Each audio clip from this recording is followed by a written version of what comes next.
Assalamualaikum warahmatullahi wabarakatuh. Nama saya Samiatul Salma dari jurusan Bahasa Sastra Arab semester 5C. Baik, saya di sini akan menjelaskan tentang dialek-dialek dalam bahasa Arab atau lahja Arabiyah. Selamat menyaksikan.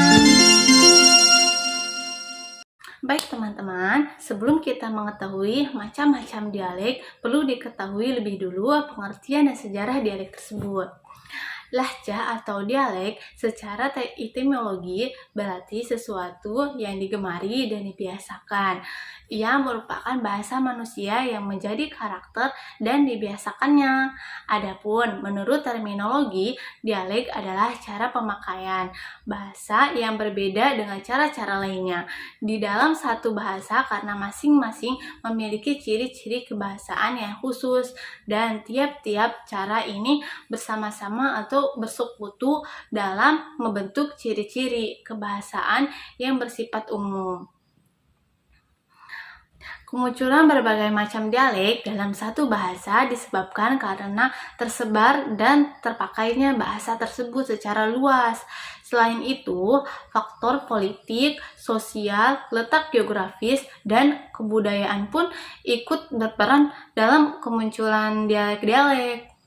Dialek bahasa Arab yang paling menonjol dan mengalahkan dialek-dialek yang lain adalah dialek Quraisy. Kemenangan dialek Quraisy ini karena didukung oleh beberapa faktor seperti agama, ekonomi, politik, dan kekayaan bahasa yang dimiliki oleh dialek Quraisy itu sendiri. Bahasa Arab juga adalah salah satu bahasa Semit yang masih memelihara karakteristik dan sifat-sifat bahasa induknya. Tapi bukan berarti ia sama dengan bahasa asalnya itu. Ia memiliki beberapa sifat yang berbeda dengan bahasa Semit lainnya. Nah, karena itu hal ini disebabkan oleh bermacam-macam suku bangsa yang menggunakannya dan adanya perbedaan faktor-faktor yang mempengaruhinya sehingga mempengaruhi bahasa Arab menjadi lahirnya beberapa dialek Arab ini dari satu sisi. Nah, sisi pertama terjadi pada bahasa-bahasa yang dipergunakan sehari-hari oleh setiap suku baik dalam hal-hal yang umum atau masalah pribadi. Bahasa ini biasanya disebut bahasa Amiyah. Nah, sisi yang kedua adalah bahasa yang dipergunakan oleh para penyair. Bahasa inilah yang menjadi linguist French dan hampir saja bebas dari dialek. Bahasa ini disebut dengan bahasa Fusha. Dialek-dialek yang terdapat dalam bahasa Arab bisa dikelompokkan menjadi 5 kelompok besar, yaitu kelompok dialek-dialek itu yang pertama ada Hijaz, Syria, Irak, Mesir, dan Maroko. Aspek-aspek yang menyebabkan satu dialek sering berbeda dengan dialek lainnya adalah dalam hal suara, makna, dan kaidah. Adapun cara pembentukan atau proses perbedaan itu melalui seperti ibdal, i'rab, bina, tars, i'lal, itmam, nakes, idgham, fak, dan taraduf. Nah, kebanyakan dari mereka menggunakan bahasa Arab Fusha yang digunakan para sastrawan dari kabilah-kabilah Arab seluruhnya yang untuk menyusun syair dan mengungkapkan isi hati pada acara-acara resmi seperti khutbah, pidato, dan sebagainya. Para ahli bahasa sudah terbiasa memberi nama-nama setiap dialek yang dipakai suku-suku Arab seperti dialek Quraisy. Nah, nama-nama dialek itu yang pertama ada istisqa, adalah membaca ain sukun dengan nun sukun apabila berdampingan dengan to. Contohnya ato yang artinya memberi dibaca dengan anto.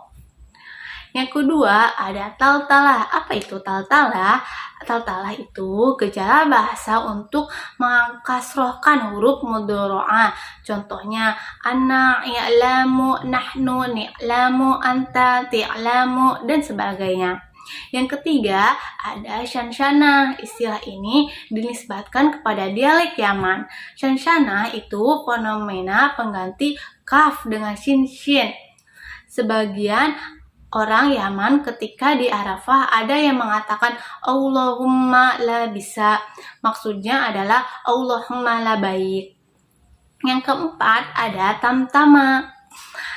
Tamtama itu adalah gejala mengganti jam takrif menjadi mim sukun. Contohnya toba amhiwa wasofa imju. Asalnya toba amhiwa wasofa aljawi. Artinya udara baik dan cuaca terang atau cerah. Nah, yang kelima ada aja-aja. Aja-aja adalah mengganti ya bertasydid dengan jim. Contohnya al-asyi diganti menjadi al-asyiy. Yang keenam ada an-ana. Ini adalah mengganti hamzahnya anna dengan ain seperti syahida anka Rasulullah. Yang ketujuh ada fahfaha. Fahfaha adalah gejala kebahasaan untuk mengganti ha dengan ain. Yang kedelapan ada qit'ah, adalah memotong suatu kata sebuah huruf akhir. Nah, yang kesembilan ada kaskasa, adalah mengganti qaf dengan syin. Yang kesepuluh ada kashkasyah, adalah mengganti kaf mu'annas pada saat wakaf dengan syin atau menambahkan syin setelah kaf tersebut. Yang kesebelas ada lakaniyah, adalah kekurangan fasihah dalam berbicara atau beratnya lidah untuk berbicara seperti mengucapkan Masya Allahu kana dengan Masya Allahi kana. Yang ke-12 ada watam. Watam itu ini dinisbatkan kepada kabilah di Yaman. Maksudnya mengganti sin dengan ta. Al-Faro telah meriwayatkan ucapan ulba ibnun Arqam dan sebagainya. Yang ke-13 ada wakam. Wakam itu membaca kasroh kaf yang ada pada domir muqotobalin apabila didahului oleh kasroh atau ya. Yang ke-14 ada al-waham. Dialek ini dinisbatkan kepada suku kalb. Yang dimaksud dengan waham adalah membaca kasroh yang ada pada domir gobinnya mutasilhum. Gobin mutasilhum. Sebagai dari dialek-dialek yang sudah saya sebutkan tadi, terdapat sebagian yang dianggap dari bahasa Arab. Bahasa Arab fusha yaitu taltala atau membaca kasroh huruf mudalloro'ah telah menjadi satu tanda bahasa Arab fusha. Dan al-waham yaitu membaca kasroha domir gobin telah menjadi sebagian dari qiraat sab'ah yang benar, bukan syadz. Nah, sedangkan dialek-dialek bahasa Arab yang dianggap buruk dan celah adalah aja-aja, abagoma, ashanshana, wan, tumtama, anak-anak, kashkasha, wam, kota'a, laklana, dan istito. Nah, itu dia penjelasan dari dialek-dialek dalam bahasa Arab. Mungkin cukup sekian dari saya. Assalamualaikum warahmatullahi wabarakatuh.